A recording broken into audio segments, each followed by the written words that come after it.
With God, there is always more. More love, more life, more freedom. Welcome to Zoweh's Exploring More with Michael Thompson. C.S. Lewis once wrote, "Our Heavenly Father has provided many delightful inns for us along our journey, but He takes great care to see that we do not mistake any of them for home." Join me and the team as we explore the kingdom together, discovering the deep truths and offering encouragement for the journey. There is always more. All right, welcome friends and allies to the Exploring More podcast. I'm Michael Thompson, and we're on the road, man. Yeah. We are mobile. We're on the road. The Huntersville, North Carolina branch. Yeah. Zoweh. And this is in the pilot, Captain Jeff Andrechyn. You're on the flight deck. On the flight deck. Up in the tower. That's right. Whatever you want to say. That's right. But we're at his house because we're on the road. Greg Sailors and S.J. Jennings, myself, and with our friend and teammate, really, Jeff Andrechyn. Jeff is on some earlier podcasts. If you dial back to Adventure, we did a podcast series on Adventure, and Jeff was our guest on that. Welcome back, Jeff. Thank you. Good to be here. Good to be with you, man, and looking across these microphones and headsets and stuff at your handsomeness. So welcome. Jeff is sporting a new knife. We have to talk about that. Well, Greg's here, and when Greg comes to visit, you have to have the best pocket knife. Well, you have to have a worthy knife. Yeah. Right? Yeah. You never know when you're going to need it, but if you need it, you got to have it. Appropriate knife to your station in life. Yeah, I think so. So that one looks like you could shave with it. It's pretty serious. Yeah, it's not quite Crocodile Dundee, but it's pretty close. Yeah. Oh my gosh, yeah. Put that down. It is sharp, I found out. Uh-huh. Yeah, no. All right, so we're armed for the Exploring More podcast, and we've been in this series, SJ, about the Four Pillars. Yeah. Shout outs again to Christopher Matthews, our web engineer, who's awesome, MacGyvering through the web, and launched our new website. Yep, brand new, upgraded, a lot of cool newness to our web presence and a lot of platforms. Opportunities there for you to connect with us and us with you. Yeah. No, the database is a great website. You can pick what you want to download, what you want to sign up for. Lots of good things there. So well done, Christopher. But Christopher had been with us a little more than a year, and some of us have been at this for 15 years in our friendships and our discoveries of important kingdom things. So these pillars, we were talking just before we were getting everything set up, we were just talking about how much more true the pillars of Zoweh have become since we discovered them. Right. The first one that we talked about over the past several weeks was pillar number one is intimacy, oneness, and connectedness with God. Had Tom Benner in to talk about that for 3 sessions. 3 weeks, And the girls, I think, for the final session on intimacy, oneness, and connectedness. So that's a great series. That's the foundation. That's why it's pillar number one. Honestly, it's the foundation of what we were made for. Intimacy, oneness, and connectedness with God. It's what we see in John 17 when Jesus prays for us as he's beginning to make a huge transition for not only himself and his life, but for all of creation, taking on the cross and then resurrecting. And before that, praying for his friends. Just a couple chapters before that, he says, "I no longer call you servants, but I call you my friends." Yeah, I love what he says in John 17 about intimacy that he enjoys with the Father, and he so wants that for us. Yeah. And that was a great opportunity to talk about that in the podcast. Yeah. So we're going to step into pillar number 2. I'm going to hit them all real quick. So that's pillar number 1 we just were talking about. Pillar number 2, we call orientation, who you are, where you are, and the good that God's up to in your life. And that's what we mean by an oriented man or an oriented woman. We're going to devote the next several sessions to pillar number 2. Pillar number 3, and I'm going to let you give the sequence. You did that really well the first time we started talking about this, SJ. But pillar number 3 is nothing to hide, nothing to prove, and nothing to fear. Pillar number 4 is more love, more life, and more freedom. So these are really important to us, to the ministry, to our mission, strategy, and vision, and the sequence, why they play 1, 2, 3, 4. These are not just pillars for Zoweh. These are pillars for our lives. Yeah. And we live this way and are trying more and more, not in a striving sort of way, but in a growth, a deepening, an exploration, and an examination of our lives. How can we grow deeper in these areas and live more and more this way? So the intimacy between you and God, and then through others, that's the core. That's the first one, because everything relies on that. Yeah, everything love God, comes back to others. that. That's exactly right. And it is loving God and it is loving others that you're capable of doing because you have an intimacy with God.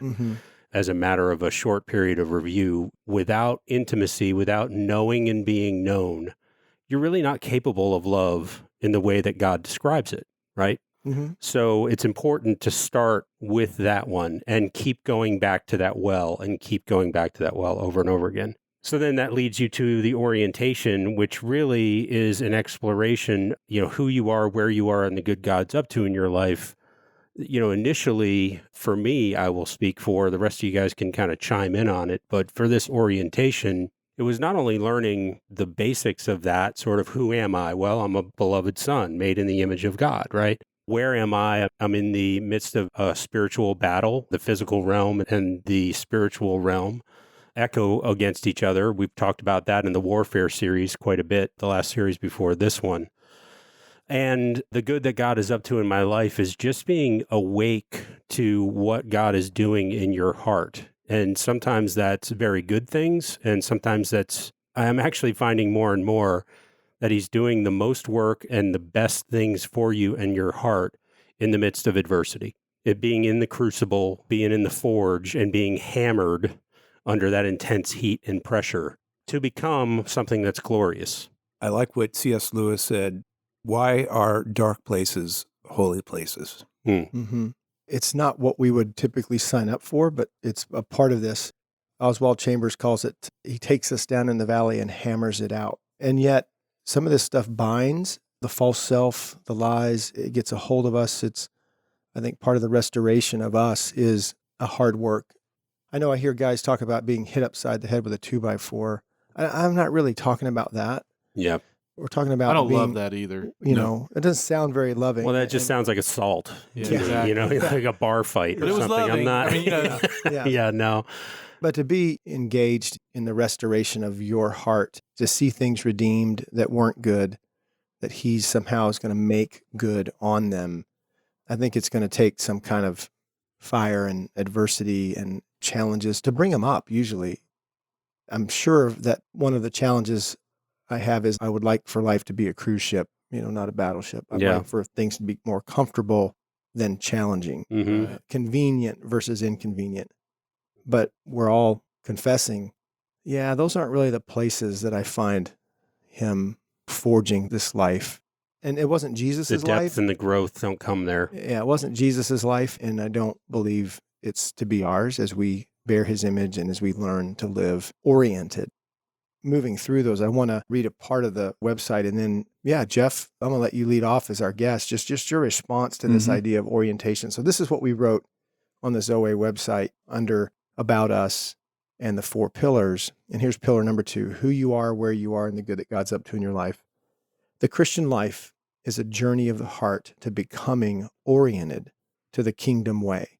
An oriented person is one who holds fast to his or her identity as a son or daughter of God, Galatians 4:7, who understands the gravity of the spiritual battle between the kingdom of God and the kingdom of darkness in which we live, and who is aware that God is always up to something good in our lives, no matter the external circumstances. Not everything that happens to us is good. Not everything that happens to us is God's will. People sin every day, and sin isn't God's will. But where his will isn't being done, his way is or will be, Romans 8:28.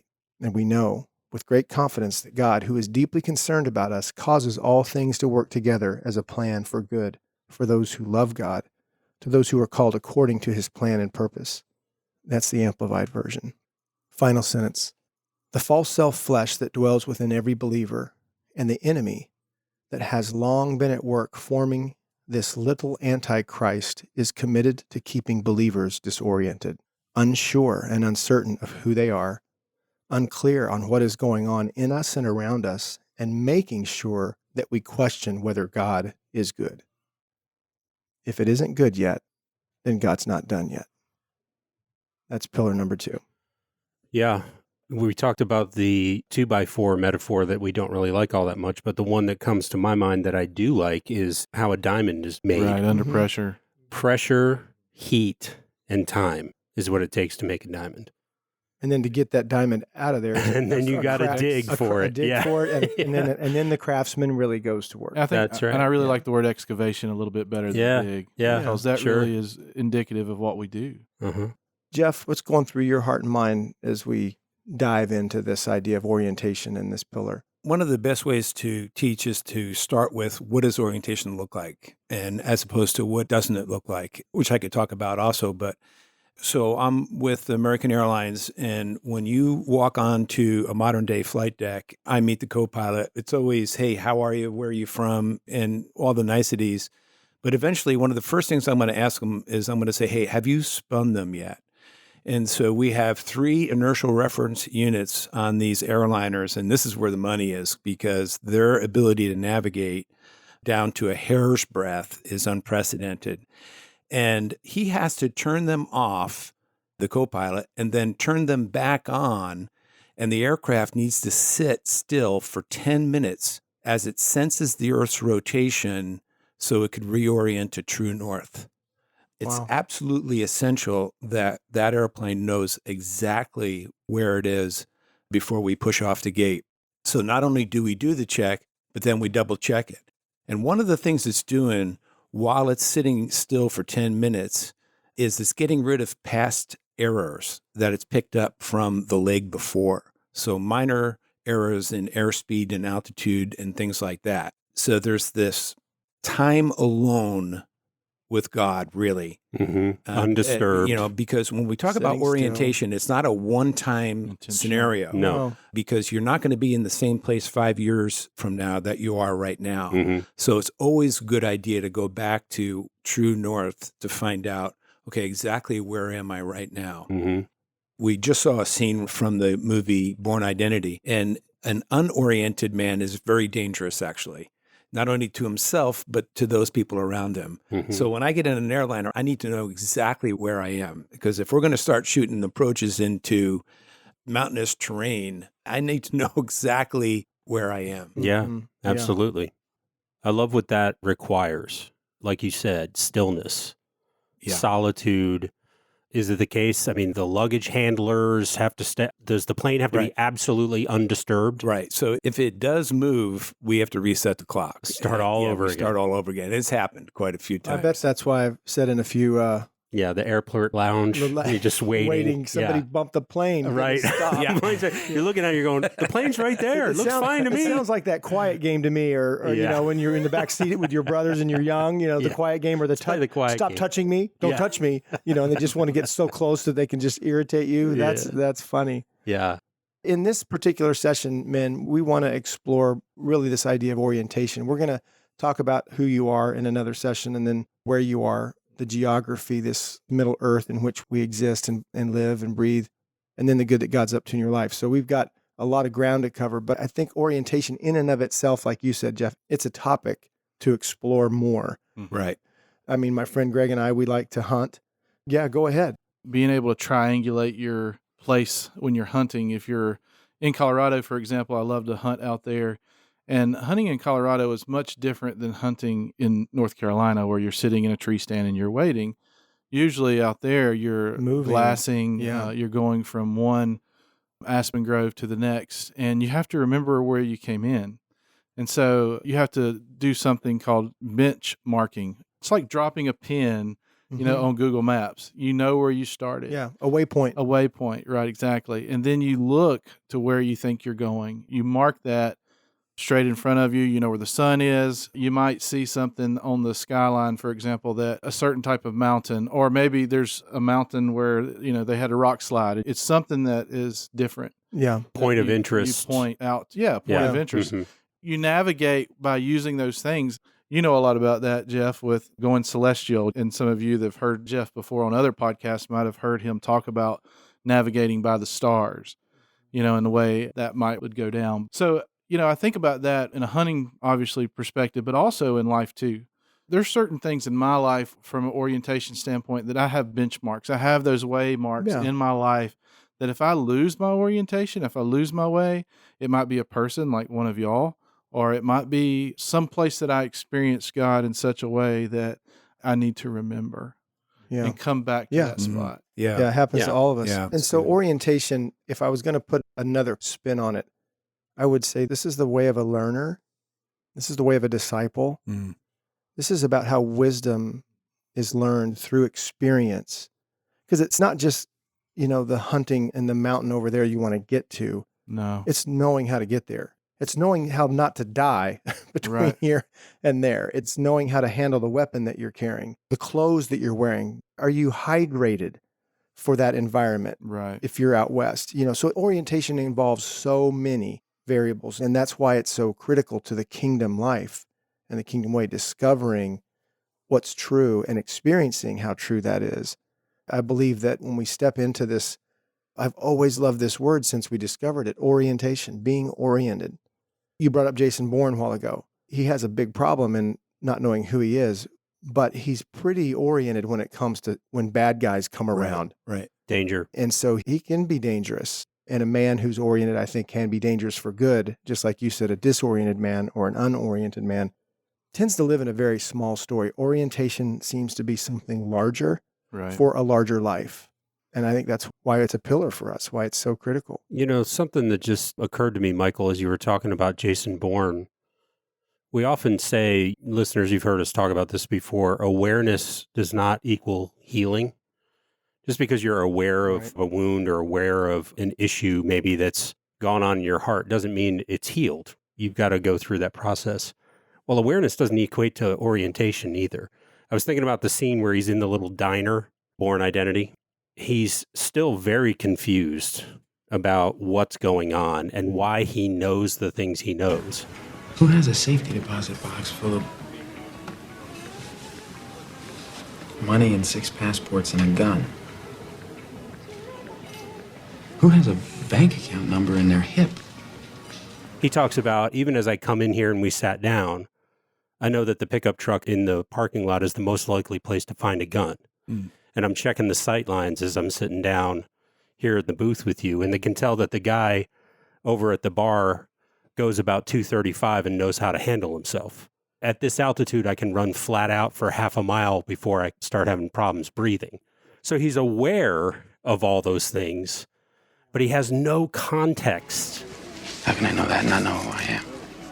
But he has no context Of journey, of where he's why, going. of why he knows those things or how to utilize those skills. Why do I even know these things? And I think about men, women too, in the church, out of the church, whatever it is, that have been exposed to tenets of Christianity, and they're aware of these things, but there's no context for them when it comes to their daily life. That's a person who stayed in the Holiday Inn and think they can step into Become a doctor. brain surgery or, Holiday Inn Express. Yeah. It can be. I was that guy, a person who steps into a church Sunday after Sunday, but can actually live pretty lost. Yeah. I have and this knowledge, disoriented. but I'm not oriented. Right. Yeah. The truth of it is, at certain times in our life, we all get disoriented. No matter how oriented you can be, you're going to experience a disorienting experience. What's the first thing you look for when you're disoriented? You're looking for an oriented man, somebody to make sense of what just happened to you. Someone or something. Is anything familiar? Yeah. Is anything familiar? Is this guy good or not Yeah. that's coming my way? Can I ask a question? I think the best definition I ever heard of an elder is a man that you want with you when you're caught in your worst moment. When you're That's upside great. down and you're on the ground, you want somebody to come in that's been down this road before and that then can reorient you to the truth about who is God and who are you. Yeah. Yeah, Okay. that's So so after good. the break, we're going to talk about the company that you keep Uh-huh. and how that plays into orientation or disorientation. Where are you getting your information? Mm-hmm. And then secondly, we're going to tell some stories about when this pillar started to become true Right. for us. So we'll be right back on the Exploring More podcast.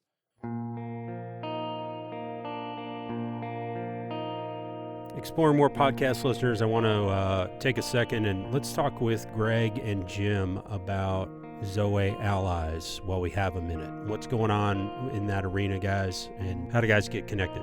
Thanks, Scott. I'm sure you guys have heard by now how important you are to us, you allies or potential allies, so thank you for that. We want to keep in touch with you, to communicate with you regularly, so we are planning on having a monthly allies call, kind of a fireside chat where we can share what's going on at Zoweh, and you can share what's going on with your allies group. And then probably every 6 weeks or so, we'd like to have a Facebook Live. We've done both these in the past. I think many of you are familiar with them. There's more information about them. There will be more information about them on our new website in January. Greg, talk a little bit about what an ally is. I mean, has that got to be a guy that's leading a huge group of guys? I mean, what's an ally? Thanks, Scott. It can be a church or a ministry that has a group of men that meets. It can be an individual, and it can be where two or more are gathered, Scott. And it's where redemptive friendships are created, environments are created for that to happen. One of the places we love to do that is on this website, where we've created for you a place to be able to be known and to know. And so if you are in New Mexico and looking for a group, or you're in Spain and looking for a group, we'll have links on there to people that are close to you. We're excited about keeping you updated and resourcing you there on our new website. And if you go there as well, you can join our Allies Dispatch, which is a mailing that happens every few months to tell you about all the things that are coming up at Zoweh, and then some of the things that are happening, as Al Roker would say, in your neck of the woods. So there's also a Facebook group, right? Zoweh Allies, but do they have to approach you about joining? How do they find that on Facebook? Yeah, if you go to our Facebook page for Zoweh, which is Zoweh Life, if you look up Zoweh Life on Facebook, you can look there in the side bar, and you'll see where we have a group. And we have actually two. We have Warrior Up, which is more of a devotional group that Bob Chatterton leads for us, and then Zoweh Allies, which is a place where allies come and talk about life and what's going on in the kingdom. Hey, so to paraphrase our friend Haynes Maxwell, if you're going to war, you better know who your allies are and where they are. And so we want to encourage all of you men out there, and women too, if you're looking to get connected with others that are looking to fight for the hearts of others as you fight for your own heart, we just want to connect with you and be in relationship with you and support each other however we can. So check out www.zoweh.org/allies, and also look for our Zoweh Allies group on Facebook through our Facebook page, Zoweh Life. Hope to see you there.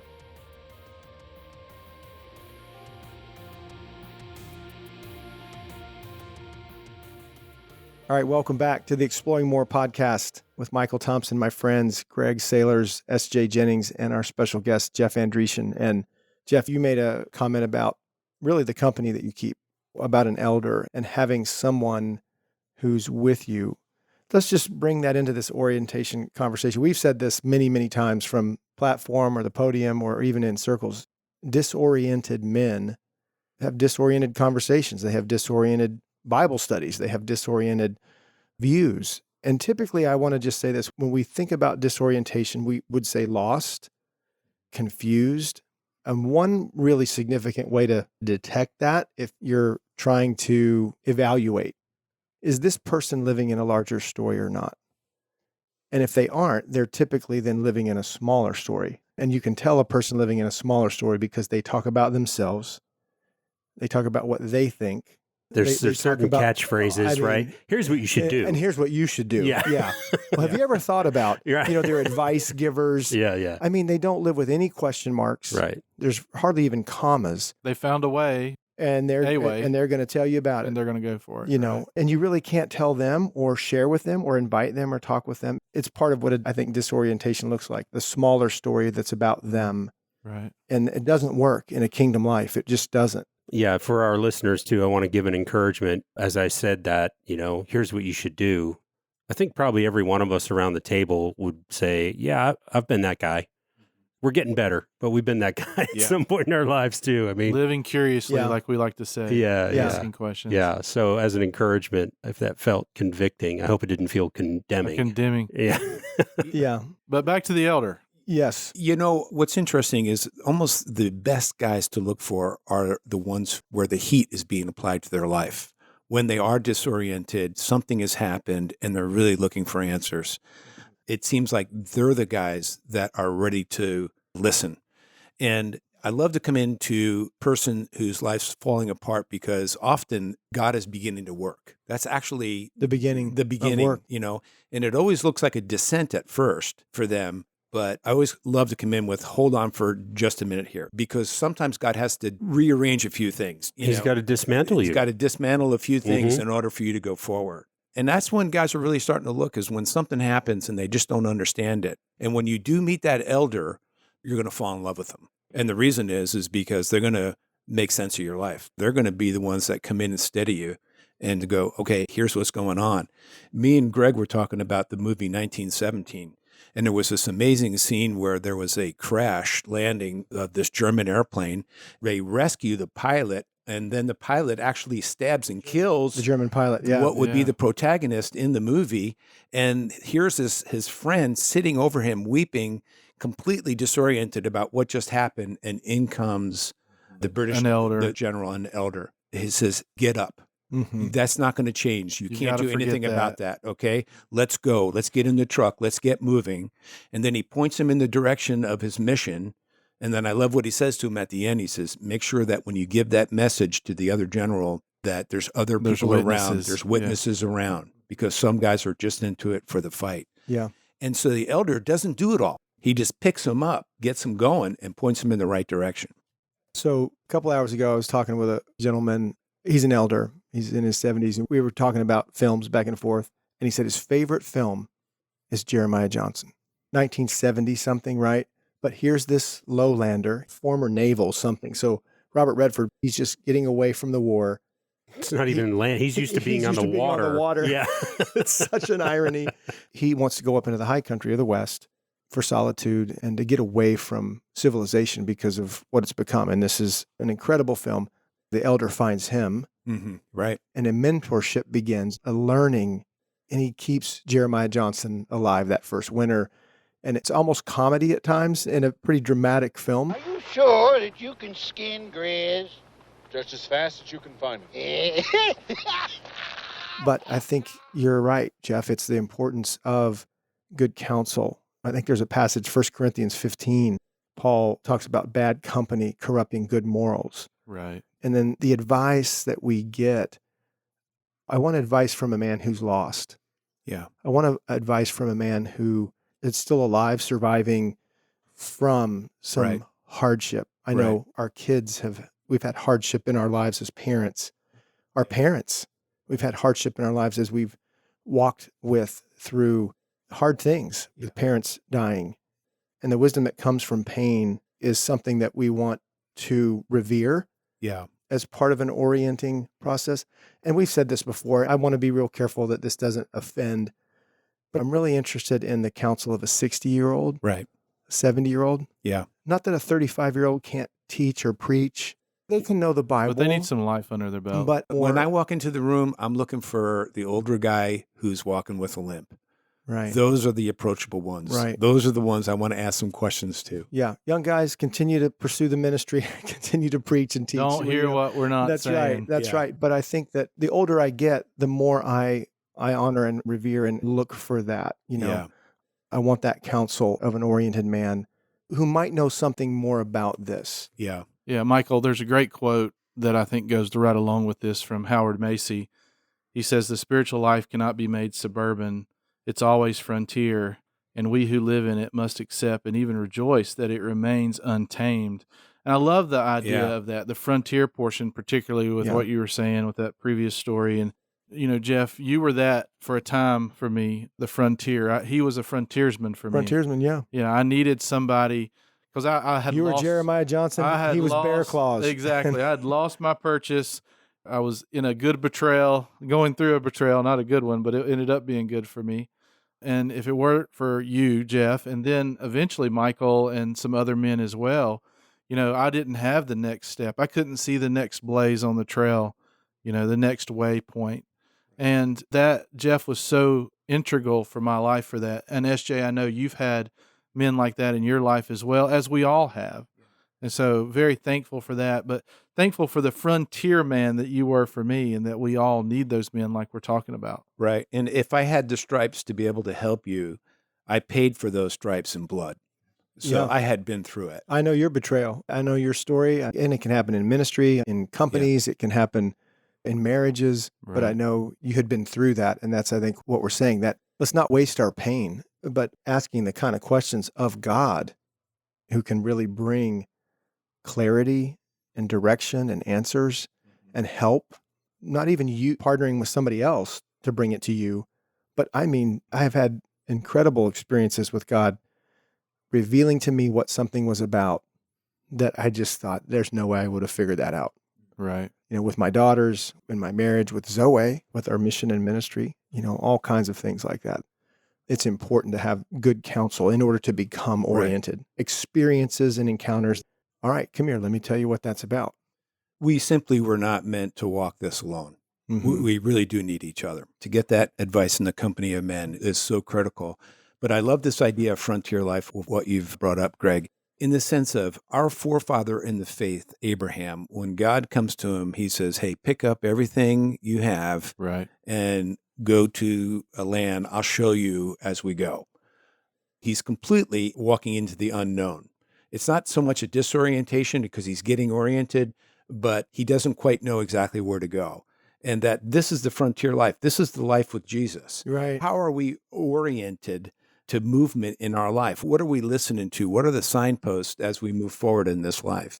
And so this idea of walking with Jesus is a frontier life, without a doubt. Well, he had that impact on these guys, right? Like they knew where the synagogue was, but they also knew this guy is talking about something else. This guy's talking about something different. Yes. He goes and gets his brother, right? You got to hear this. I think I've found the Messiah. So there's enough orientation that there will be a Messiah someday. Yeah. Mm-hmm. But not everybody was on board, and they got close to Jesus. And when they did, he gave them an orientation while he was with them, right? They're learning, called him teacher. He's telling them how the kingdom works, who they are in it. Gives a few of them some new names. Identity, this whole pillar that we're talking about. And then he turns them loose with his power and authority to go and be witnesses, to go and share what you have seen. And actually, I'm going to equip you to do what I've done, to do what I'm doing. And then you get the book of Acts and you see the church begin and you see really radical things happen. And I think, Greg, you're right. Somehow the frontier sounds more intriguing to me than the synagogue. Yeah. And I think it's inviting because I'm thinking about all of our listeners that are like, I am so lost right now.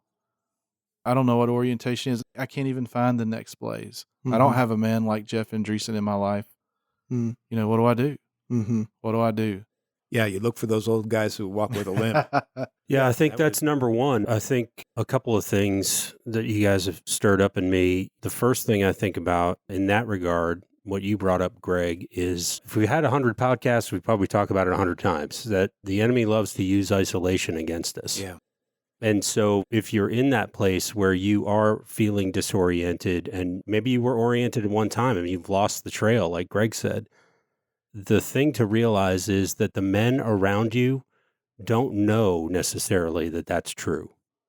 Maybe it's obvious. Maybe you're going through a divorce and you lost your job and the dog ran off and your truck won't start. Maybe you're living a country song right now. But the great thing about that, I heard one time, is that you just play it in reverse and they all come back. But really, it's it's not that simple. No. You may be going through a time in your life and it may be obvious that you're struggling that way, but I would argue that most men are struggling and most people don't know about it. They're struggling and the people around them are unaware of it.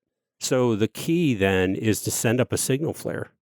You've got to agree, okay, I'm sliding down the side of this mountain, or I am totally lost. I got to build a rescue fire. I got to send up a signal flare. I got to do something. Make a call. To get somebody's attention. Send a text. Walk up to the guy in church. Walk up to the guy at work. Walk up to the guy wherever you are, listeners, and say, can we get a cup of coffee? Yeah. Yeah. You know what that is? That's the beginning of intimacy. Yes. No doubt. So Friendship. your orientation is going to be no doubt. often, so often, if not always, done in relationship. And then I would say, SJ, for our listeners, and Greg, we've shared this before, it's what Viper says to Maverick. Hey, and if they don't give you a reel when you get there, I'll fly with you. Mm-hmm. So listeners, email us. Yeah, exploring more at Zoweh.org. And we'll reach out. I want to take the last few minutes we have of this particular session and just talk about when the Christian life, when this larger orientation, do you remember when it started for you? When you went through the wardrobe? When you went down the rabbit hole, right, Neo? See how far it goes. Red pill, blue pill. You know, the Sunday school answer is it started when I got saved, right? And really, there's some truth to that. There is. Okay. As we've talked about, listeners, your citizenship in the kingdom, you got to start there, Yeah. really. Mm-hmm.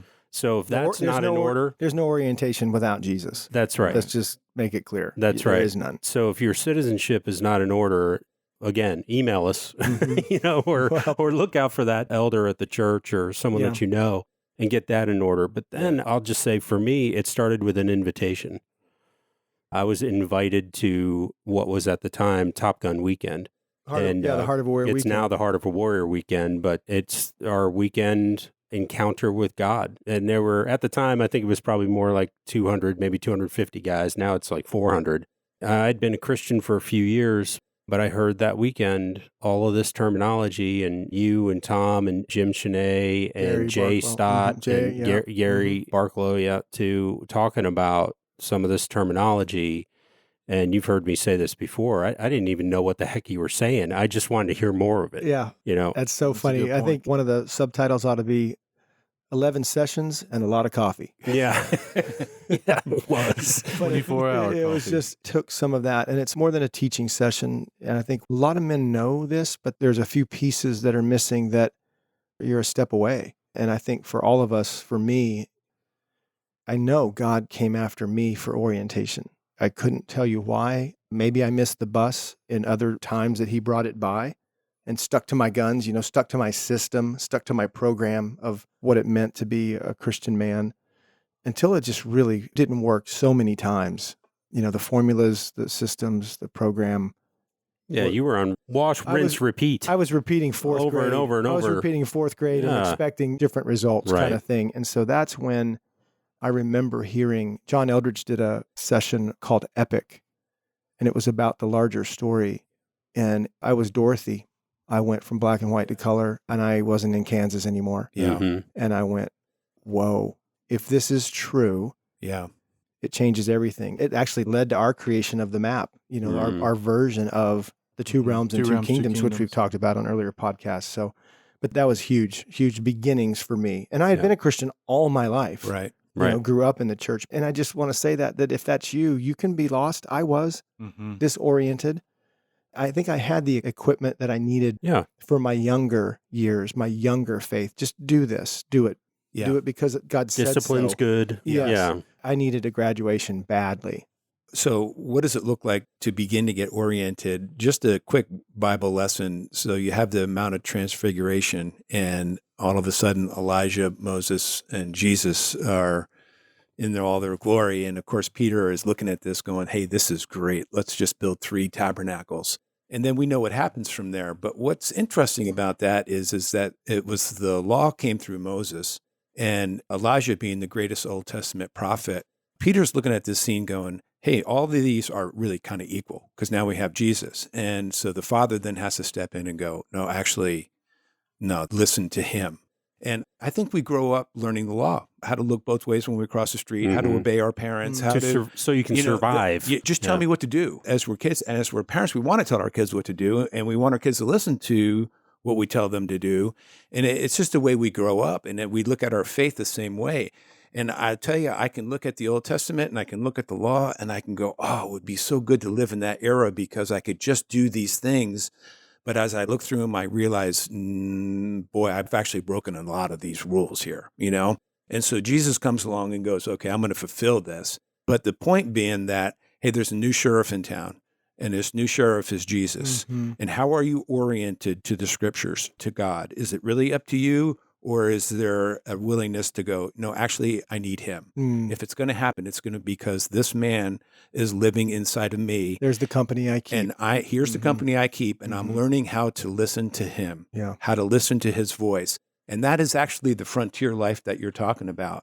I remember when I got on an airplane that had GPS, and there's certain mountainous approaches that we would have to shoot where we would have to deselect all ground-based equipment in order to simply go celestial. And so when we get down to that point in the checklist, the co-pilot will go, do you want me to deselect the ground-based equipment? I would say no. I've been using that stuff all my life. I do not want to disconnect that.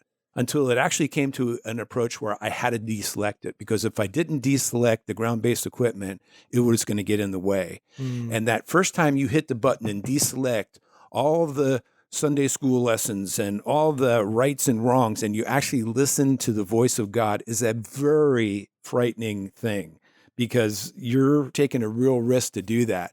But as soon as I went and deselected the ground-based equipment, I had 14 GPS satellites Available giving to me you, right. my position, and my position was within a hair's breadth, and it was far superior than the ground-based The old equipment system. that you've always been that I using. had always been used to listening to. And this is what it all boils down to, is helping you and providing that environment where you can listen to God. Yeah. All right. So we're closing this one down. Landing gear, boom. And it's not a crash. We're going to talk about in the next sessions identity, who you are, the landscape, where you are, and then the good that God's up to in your life, how he's growing you. What does it really look like to walk with him, like you're talking about? And the first times that you're learning that actually is an invitation from disorientation, really from the boat onto the water, to walk on water with him and to be with him in the adventure it is of this kingdom life, Christian life. So listeners, hang with us. It's going to be an exciting couple of weeks, I think. I'm looking forward to talking about it, sharing and exploring it with my friends. So we'll be back next week with some more, exploring more. Yeah. If you've got questions, comments, anything you need from us listeners, we'd love to hear from you. Email us at exploringmore@zoweh.org. And if you would, on whatever podcast platform you're listening on, please give us a rate, a review. It helps other people to find us. And I just want to say, listeners, I want to let you guys know, after 100 and some episodes, Serena and Brooke are our sound engineers and editors, and man, they make us sound good. We are very appreciative of their skills and their gifting. Thank you so much for what you do, Serena and Brooke. Yeah, thanks. We'll see you next week. We hope you have enjoyed this episode of Exploring More. The landing page for this podcast is zoweh.org/podcast. That's ZOWEH.org/podcast, where you can find the show notes and various platforms to which we broadcast. You can also find us and the life of more by visiting Zoweh on YouVersion Bible app, Right Now Media, our Facebook page, and Zoweh on Instagram and Twitter. Remember, with God there is always more, and you were made for more.